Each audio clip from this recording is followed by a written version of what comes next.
Hi, everybody. Today we're going to be talking about the best diet to heal an inflamed gut. And I have Zak Kaplan here with me. He is a holistic health coach. He's very gut health focused. He also focuses on an animal-based diet. And he overcame very severe Crohn's disease. So he has a lot of experience personally and working with clients. And then most of you probably already know that I had severe IBS and chronic gut issues for a while too. So I have a lot of experience with this as well. So, yeah, we're going to dive into talking about how you can heal your inflamed gut. But first, Zak, do you just want to introduce yourself a little bit to people? Yeah, absolutely. Thank you for having me, Kaylee. Yeah. And so I'm a gut health coach. I work through Instagram and Facebook. And personally, I'm someone that suffered from IBD for a number of years. I was originally diagnosed when I was 18 years old. And at age 25, I took a animal-based elimination diet approach, and I was able to heal my horrible symptoms, get off medication, and then eventually have a colonoscopy that told me that I was free of the disease whatsoever. So now what I do is I coach people on their gut health. I give them a diet strategy. I write them a workout program, diet plan, and I also just try to provide a lot of free, helpful content on my social medias because that's what I found helped me a lot. Awesome. Awesome. Thank you for sharing that. I'm really excited to get into this and hear your more Crohn's perspective too. So I mean, the first thing we wanted to talk about was elimination diet. So you kind of touched on that a little bit, but do you want to start and just kind of go over your perspective on elimination diets? yeah, absolutely. So I believe that elimination diets have their place, especially for people suffering with, um, immune diseases of any kind or people that have chronic gut issues. And that's different than people that are just looking to get in shape and such. With people like that, maybe should have more variety in their diet. But people that have these kind of specific issues, there's a lot of different potential food intolerances and things that could be irritating them, like what I had. And for that situation, elimination diet is awesome because you're limiting a lot of potential inflammatory foods. And the animal-based diet is a great example of that because you're Mhm. still getting your proteins and your fats and your carbs, but you're eliminating a lot of different high fiber foods, processed foods, and certain foods that could be irritating in the gut. So, like I said, anyone that's immunocompromised, I highly recommend an elimination diet approach. Yeah, I really liked a few things you touched on too, like this isn't saying everyone in the world needs to do an elimination diet, but when you have really severe Right. gut issues, you cannot eat the same as somebody who has a fully healthy gut. And then also mentioning just that you still are having protein, fat, and carbs. And I absolutely love that with the animal base because anytime I've ever cut out a big macronutrient, it never has gone well. Like it just works best Right. to have all of them. Okay. Exactly. Yeah. And a lot of people they get freaked out by the idea of the elimination diet. They say, well, my family doesn't do this, or this doctor said I shouldn't do that. It's like, well, Yeah. you have a very unique situation, and this is a temporary thing to heal. It's like, you're gonna put ice on an injury, it's gonna help you heal, but you're not gonna keep that ice on forever. You know what I'm saying? Because then you wouldn't be able to heal. So certain things need temporary measures. Definitely. And another thing with animal based is, and also I talk a lot about ancestral nutrition. Animal based is very similar. We'll get into the differences in a second, but I think it also really teaches you what are those core foods you should still be having when you're healed. What's nourishing you? What's good for your gut? What should you continue to focus your diet around later? Absolutely. Okay, let's get into what foods to cut out. So, what foods did you cut out when you had Crohn's to heal? And then, Yeah. what do you kind of recommend for your clients? Yeah, yeah. So I would say the first number one thing would be the big bad seed oils. Get Oh, those out of your diet. They totally wreck your gut. Most people are really catching on to how incredibly processed and unnatural they are. hmm Companies are using things like hexane and other chemical ingredients and processes to make these oils. They come from food products that don't really contain fat, so they need to be extracted in a totally unnatural way, and that's terrible for the gut. And I noticed big improvement when getting rid of those. But What's tough about those is just about every restaurant uses them. So you Mhm. have to learn how to navigate your diet and get those out of your diet.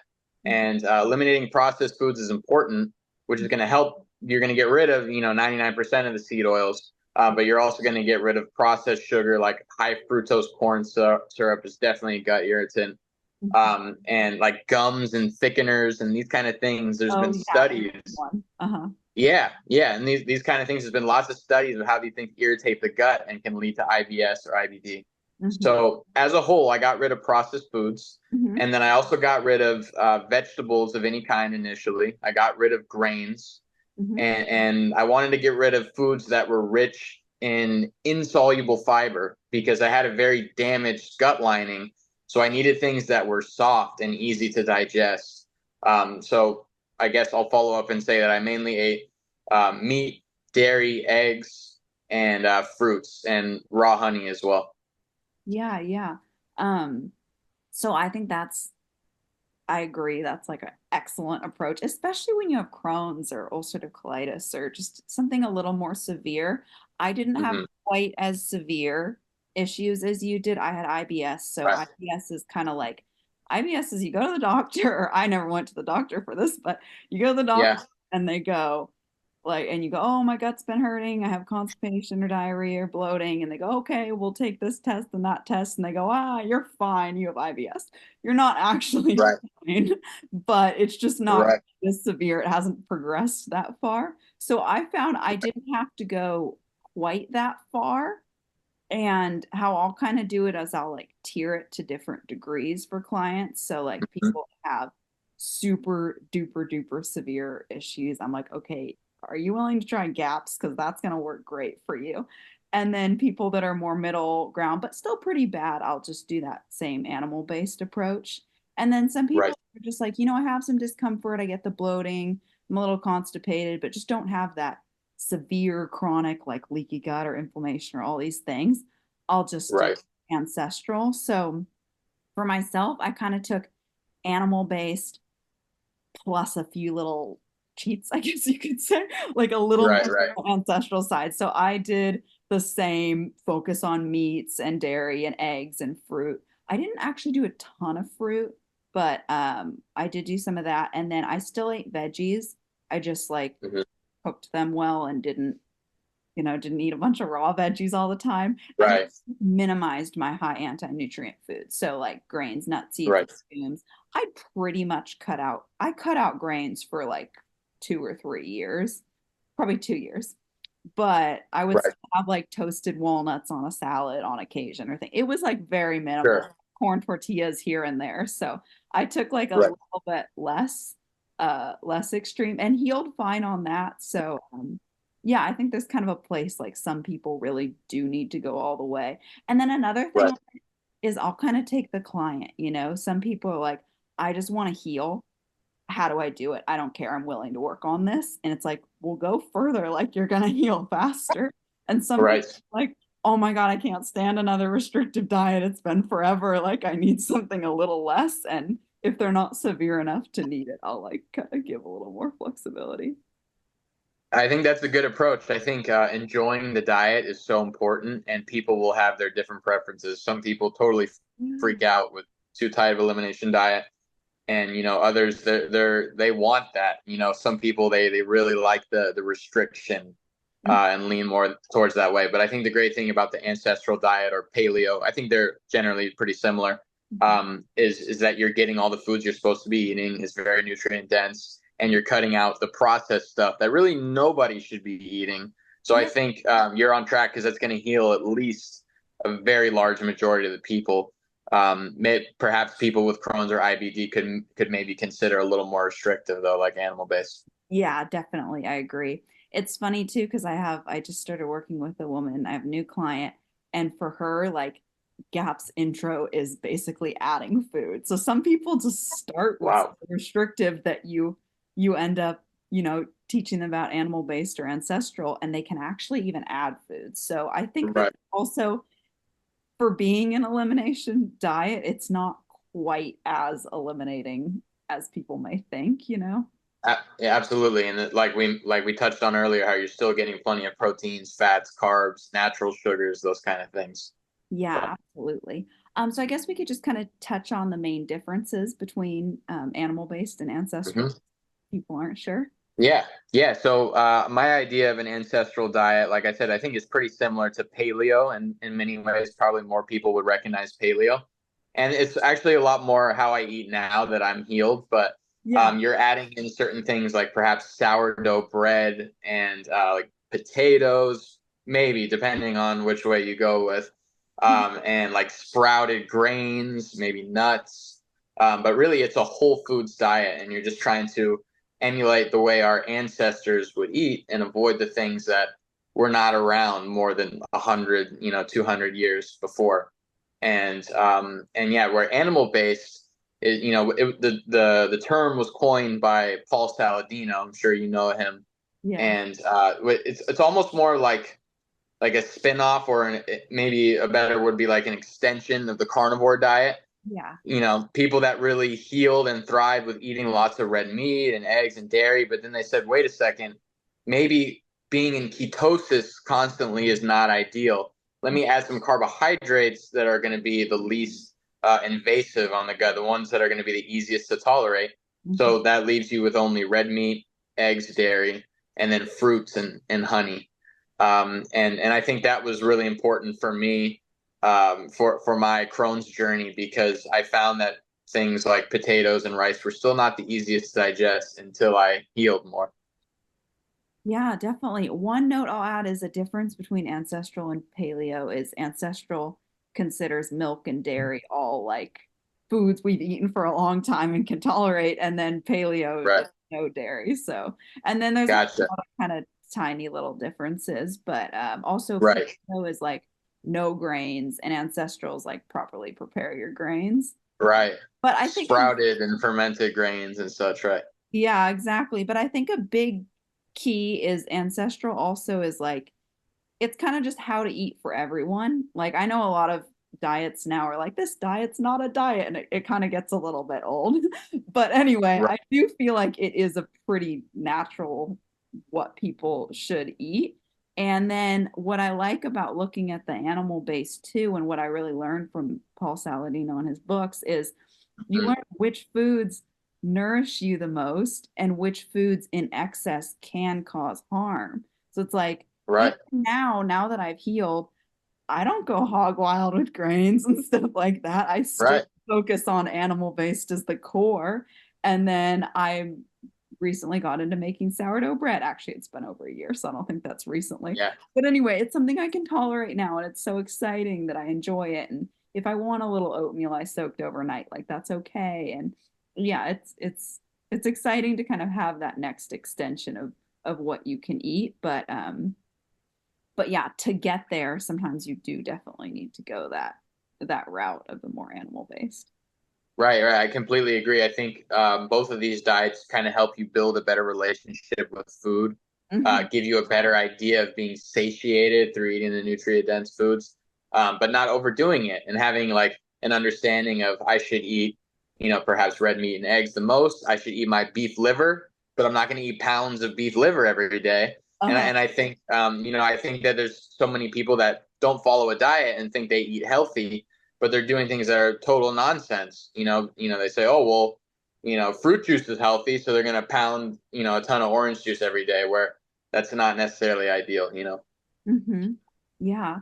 Okay, so another thing I wanted to get into, we talked about briefly was carnivore. So, what are kind of your thoughts on carnivore? Are carbs horrible? Do they have a place in your diet? What do you think about that? Yeah, yeah. I think that carnivore certainly has its place, and it's awesome for some people. I have a client right now I've been working with. He was doing animal based, and he was able to lose significant weight, but he Nice. found himself kind of plateauing. And he said, Zach, I'm ready to go carnivore, dude. He's like, Nice. he's a very big guy and had a lot of weight to lose, and he felt that the sugar and the carbs in general were kind of holding him back. And as we were kind of talking about before, certain people need more restriction, and Yeah. he's the exact kind of guy. He can work hard, but he needs restriction. Otherwise, he has a little harder time with boundaries. So yeah, so to touch on that, that's when something like carnivore is awesome. You know, I believe that perhaps you could get into some nutrient deficiencies if you're only in a lion diet or a carnivore diet over time. But it's still a nutrient dense, good diet overall. Yeah. And I do believe that, carbohydrates are beneficial. Personally, myself, when I went super low carb, Hmm. I really struggled with dehydration. I felt like I was always thirsty, and we know that carbohydrates have a role in hydrating the body, as they say, with the glucose and such. So, um, and my digestion has always felt improved when I do consume carbohydrates as well. So with carnivore, my overall take is it works great for some people, but I think most it's better as a temporary diet and a tool to help as an elimination if needed, and then maybe perhaps expanding off to something like animal based or ancestral. Yeah, definitely. Can you just tell people who don't know what the lion diet, what it is? Yeah, absolutely. It's just red meat, salt, and water. Yeah. And a lot of people know, yeah, about Jordan Peterson and Michaela Peterson and their many, many food intolerances. So they happen to do fantastic on this lion diet, which I think is amazing.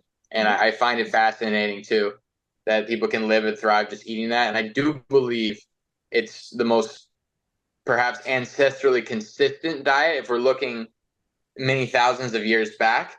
Um, but we also know that humans have changed since that time too. I believe there's an enzyme that we produce that's called amylase, and Mhm. that helps us digest sugars and carbohydrates. Yeah, yeah. And so even though we didn't have that back then, now we do. And our bodies have gotten so used to consuming carbohydrates, even though we don't necessarily need them to survive. Mhm. So, fun fact is actually dogs have developed amylase as well. That's why a wolf is strictly carnivore, but you can feed a dog sweet potatoes, for example, and they can digest it. So, it's evolution. It's we can go back to our roots, but also we're adapting creatures. Definitely. Another thing you mentioned was how you believed that some people could get into some nutrient deficiencies on carnivore. So do you want to touch on that, kind of what some of Right. the deficiencies are? Yeah, for sure. I mean, there's a lot of fruits that are very nutrient dense as well. Like we look at things like berries and kiwis and loaded with things like vitamin K and vitamin E. Hmm. And sure, you're getting a lot of great, nutrients like zinc and choline and all these things from meat that we do need.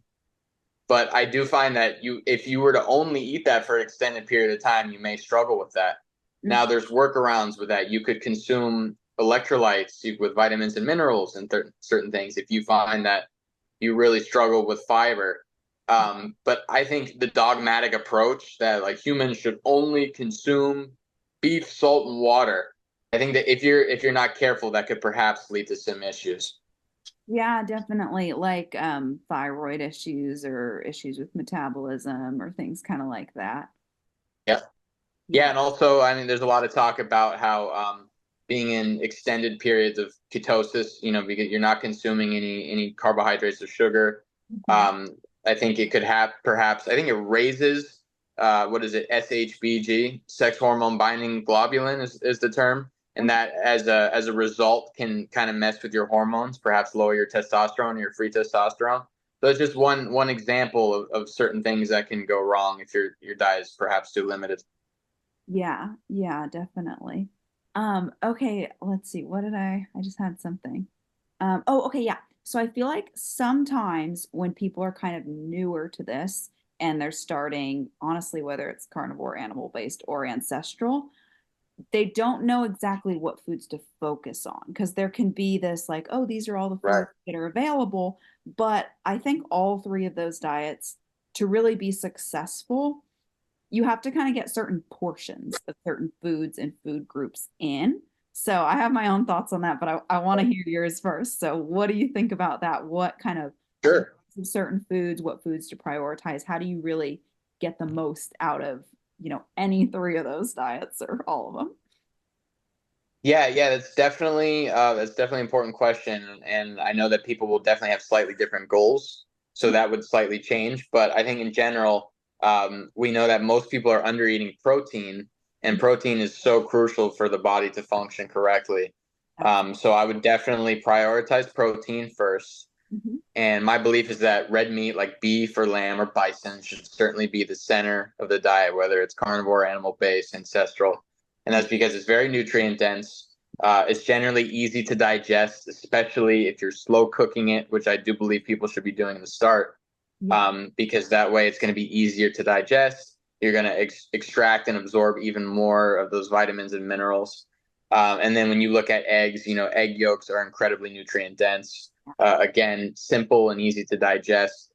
Um, unless you have like an egg intolerance, which would be a rare case. So I would say meat and eggs should be the focus, and Mhm. then the good cooking fats and the good cooking oils, making sure you're cooking in those things like beef tallow and coconut oil. You're getting your vitamins from that, but you're not overdoing it. Again, this depends on what kind of issues you're dealing with. And then you fill in with your carbohydrates and things that have prebiotic fiber, and you're then focusing on optimizing your gut microbiome Mhm. after you've already made like slow cooked meats and collagenous foods the center of your diet, and you've got your proteins, your fats, and you fill in with the carbs and prebiotics, probiotics. Yeah, and what carbs do you recommend?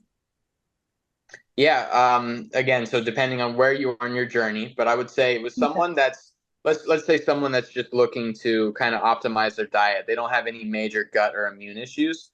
I Yeah. would say the best carbs would be fruits, any kind of sweet fruits and fruits in general, maple syrup, raw honey, sourdough bread, and sweet potatoes. I would say white rice over brown rice. Yeah. Those would be some of my best recommendations. Um, touch on I think a lot of people are raised to brown rice is healthier, brown rice is healthier, like I Yeah. was.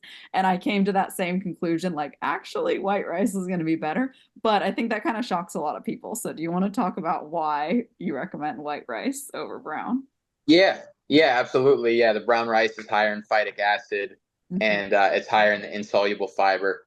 And even though it is more nutrient dense, it's going to be tougher to digest. And when something is tougher to digest, that means you're not going to absorb as much of those beautiful nutrients that you're looking to get. So white rice is definitely less nutrient dense, but it's better for digestion, and you're going to utilize those carbs very well as the prebiotic fiber.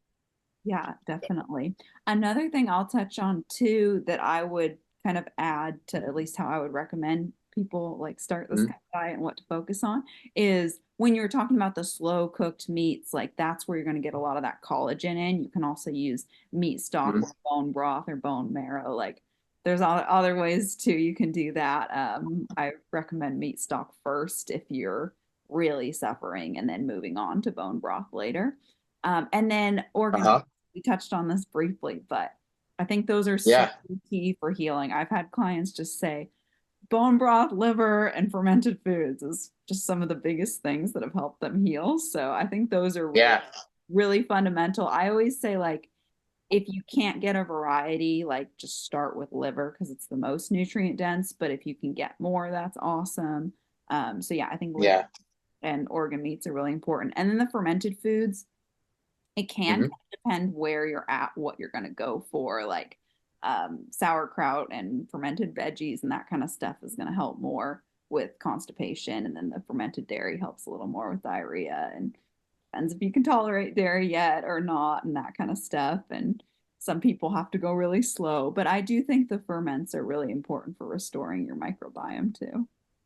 Well said. Yeah, 100%. And I think it's worth noting too with the high quality, whether it be raw dairy from a good source or low temp pasteurized dairy is so important because it's going to have a lot of that beneficial bacteria. And if you consume that on a regular basis, you can heal your dairy intolerance. I speak from experience because that's exactly what happened to me. And yeah, I think fermented foods and organs in general can only do great things. I guess the only slight concern with the fermented foods is if you do have any of the SIBO, you have to be aware of that and perhaps fix your gut health before adding those in. Yeah, yeah, definitely. That kind of brings me to the next thing we wanted to talk about too was food quality.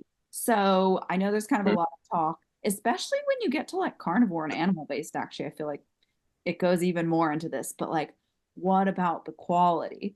People say like, oh, Yeah.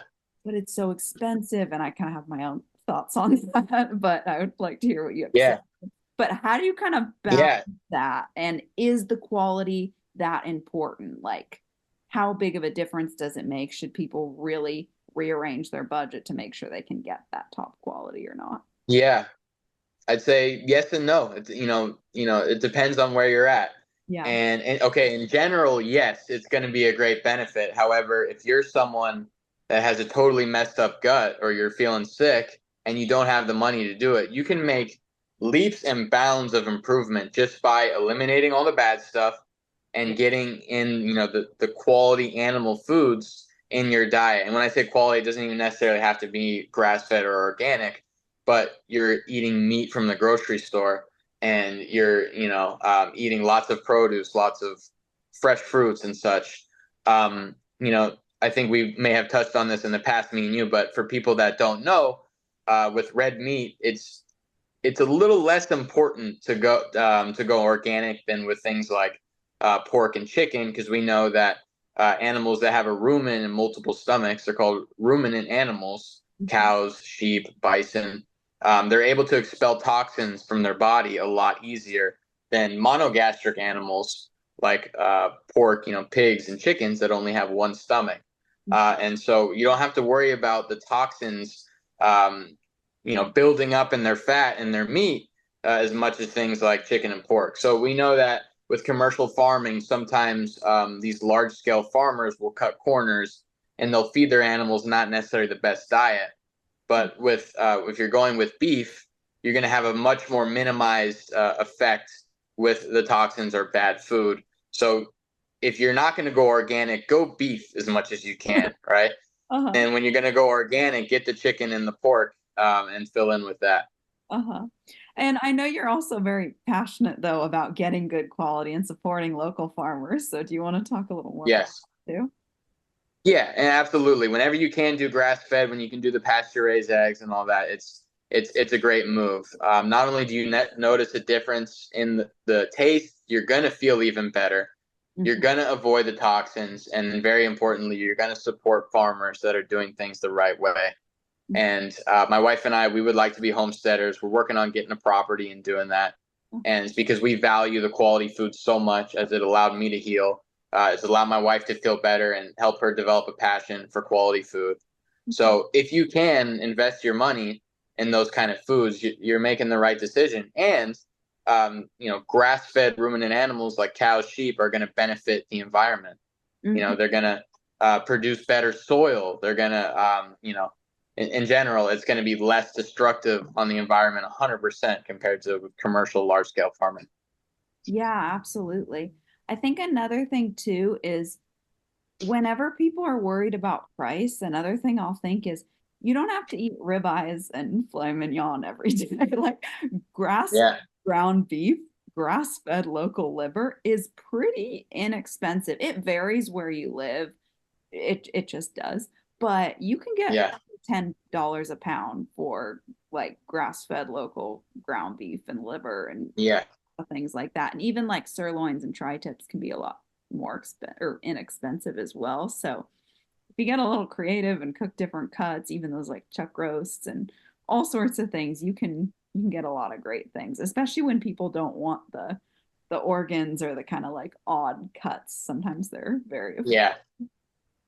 Yeah, those ribeyes and New York strips, those are a treat. You got to get comfortable with eating ground beef just about every day. You're deciding, hey, I'm ready to heal. I need to find the staple foods that I can afford and that are gonna, help me reach my goals. Yeah, definitely. And then with looking for quality, like some of the things I look for is organic, obviously, and grass fed, and like no hormones, no antibiotics. If it says anything about like a regenerative farm or a local farm, I always look for that. Yeah, is there anything else you kind of look for or when you're looking for good quality? Yeah, yeah. I mean, the grass fed, of course, pasture raised when it comes to eggs or chicken, bacon. Um, organic produce is going to be, quite important. And Yeah. then with dairy, of course, I try to look for either raw or unpasteurized or a low temp pasteurized. And that way, the dairy is going to hold more of its nutrients, its enzymes, its beneficial bacteria. And again, I would recommend, getting it from a trusted, good source. People say there are risks. That's up for debate. I've had, honestly, I've had raw milk from some questionable places, and it always makes me feel fantastic. But you have to do your due diligence with that. And if you're getting started with raw dairy, I believe it could be very beneficial to you. But look for raw and pasteurized and a really quality, trusted source. Yeah, definitely. I agree with that. That's wonderful. Also, if you're in the US and you want raw milk, there's a really great site called realmilk.com that the Weston A. Price Foundation puts out. So you can look at that. And I don't know if they have all of them, but they just have a lot of resources for finding raw milk Yeah. near you. So that's a great thing for people to check out as well. Yeah, I didn't know that was Weston A. Price doing that. I do know that website. That's really cool, though. I Yeah. mean, that's a fantastic thing. People are waking up to the real ancestral foods. Yeah, it's awesome. Yeah. Okay, let's see. So the next thing we wanted to talk about was what we ate while we are healing versus like what we ate now. And a big reason I wanted to touch on this is to show people if you are disciplined and if you do really eat the foods that'll heal you for a long time, you will gain more flexibility later.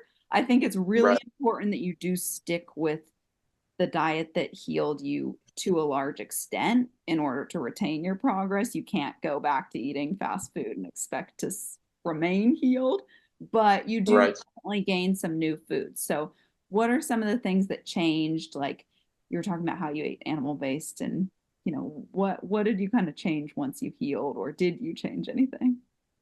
Yeah, yeah. So once I healed, I started to add in things like potatoes and white rice, which in the most strict animal-based version of the diet, you're not going to be eating those things. The only carbs you're eating are fruits and honey, maple syrup. So yeah, really adding in more plant foods, really. Yeah. So yeah, things like potatoes and white rice, and even some thoroughly cooked onions and some thoroughly cooked carrots. And it was trial and error. And sometimes when I added those things, I didn't feel fantastic. And then I'd go back to the drawing board and get back a little more strict. And as I continued to heal my gut, those things got easier to digest. So I think with people, you really have to have acceptance of where you're at right now, Yeah. and find a diet that you love, get used to it, and then slowly look for opportunities to try to add things back in. And if you get some inflammation or a stomach ache, you got to accept that and get right back on what heals you. Hmm. Yeah, absolutely. I kind of had a similar experience with that. Not quite to the same, but just for me, it was more like if I ate too many veggies, it would be like, oh, Uh-huh. that's like too much. That would just bloat me. It would kind of lead back to constipation again. It just like wouldn't Right. feel good. So for me, I really had to make sure it like wasn't a lot of veggies. And eventually I could heal or I could like eat more of them again. I do like the taste. I was raised eating like so many veggies that I Yeah. actually do like the taste, but I view them more as like a flavor enhancer, or I love cooking. So it's like I love to have them in different meals, but it's not really like I'm not really eating them for their nutrients. Like I eat broccoli because I like Right. the taste of broccoli. But That's crazy. Yeah, you're a unique person for that one. I think it was just like my parents loved veggies. I grew up eating like a ridiculous amount. Like, so I think I just developed a taste Right. for 'em. But like to Surely. heal, I really had to cut back. And yeah, so now I can eat a little more. I still kind of limit them because I just don't feel good like stuffing full of Yeah. a bunch of plants. It doesn't feel good. But Yeah. I kind of touched on earlier, but I eat some sourdough bread now. I had no gluten for about 3 years, strictly Yeah. 3 years. And I think the following year or two, I only had it a few times. Um, yeah, just a little more nuts and seeds toasted. I never cut peanut butter. I actually healed without ever cutting peanut butter out. Good for you. Yeah, Okay, good for you. that's not going to be the case for everyone. But Right. yeah, I guess I have like a little more freedom with wheat is the main thing. I mean, It's just been Hmm. kind of the most exciting to add and realize that I can have some. I do limit it. I don't have it every day or anything. I feel like that could kind of throw you back into gut issues again. So I Right. want to do that. But I do get organic because my God, wheat and flour just is sprayed so heavily with glyphosate. Right. Always get organic. And then I do the sourdough to make it a lot more digestible. I guess that's Right. the main thing I added that I got really excited about. I still focus mostly on meat and dairy and eggs and fruit, getting my liver and bone Right. broth and fermented foods in. And then it's just kind of a little sprinkle of the other things that I enjoy, cooked veggies and some nuts and seeds here and there, and a little oatmeal sometimes or a little rice. I like that one too. Yeah. Another thing that I do, and I tell my clients to do too, is like to pick your favorite of those like high anti-nutrient foods and like eat those ones, but don't eat the ones you don't care about. Like I never missed cashews or lentils. Like I don't care about Right. it. So I'm just not going to waste my like limited anti-nutrient foods on those. So Right. that's kind of how mine's changed. Uh is there anything else you feel like changed for you? Yeah. Yeah, I think that's a really good point that you make, and kind of like we touched on, eating, the majority of the right things, you're going to do fantastic, especially once you've healed, but it's about the portions and how much, and that's so important. And Yeah. sort of an equivalent that I have to you is that, with you really enjoy veggies and you can tolerate them, but when you go overboard, then that's when you have issues. And so even though it's within the diet, you have to be aware of your portions. And with me, the equivalent of that is with the fatty foods and the rendered fat. And see, for me, I grew up eating a lot of fatty animal food, so that was always something that I loved. When I started this diet, I was like, wow, fat's healing me. I just have to cut out the bad stuff. I can have as much fat as I want. And then I realized that was really a big mistake. Like, for example, I love beef tallow. It makes me feel great. But if I use way too much of it and I have a little bit left in the pan and maybe I pour it on the steak, then I'm going to have issues because your body cannot digest that much rendered fat at once. You're going to have loose stools. It's going to give you issues. You're not going to absorb the fat. So um, you know, I would say take note of the way people are doing things that have had success and try to emulate that. Don't look at, well, this food's good, I can have as much as I want of that. It's no, you're creating a balanced diet with a limited amount of foods that are very nourishing. Yeah, yeah, absolutely. And just balancing your macros too, like getting Right. proteins, fats, and carbs in each meal, and that makes a big difference for sure. Yes, and that's going to be very good for your gut health too. Like for people with both of us, if you're just having way too much carbs, or you're on like a sort of bodybuilding diet where you're just totally maxing out protein and you're very low on carbs and fat, those kind of things, especially in the long term, can really negatively affect your digestion. Yeah, absolutely. I'm sure we could go on talking for a really long Yeah. time, but is there any kind of closing thoughts you have? Anything you kind of want to leave people with? I would just say keep an open mind. Do not go too hard on yourself, and experiment and take an elimination diet approach if you have gut issues. And that's something that worked fantastic for me. I know it works great for you. And I really appreciate you having me on, Kaylee. Yeah, absolutely. Thank you for coming. And where can people find you? I will leave links down below for everyone to check out, but Yeah. where they can find you. Yeah, yeah. The main social medias that I go the most on would be on Instagram. That's Zak_Primal Health. You can check me out on there. On YouTube, I post a lot of content. That's the Cappy 55, or just Zak Kaplan on Facebook. I post a lot of my content on there. And reach out to me, shoot me a DM, leave me a comment. I'm constantly working with people. My DMs are open. Awesome. And if someone wants to work with you, what's the best way to get a hold of you? Yeah, via DM or comment. I'm very responsive on those, so any of those would work great.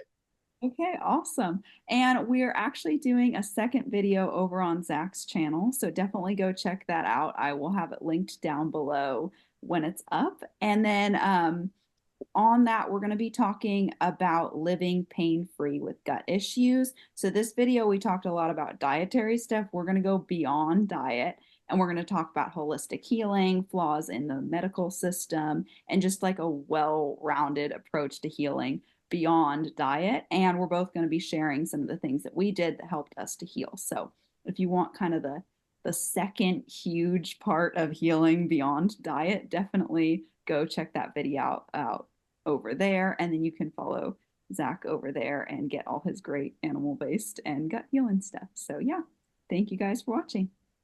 Don't miss out.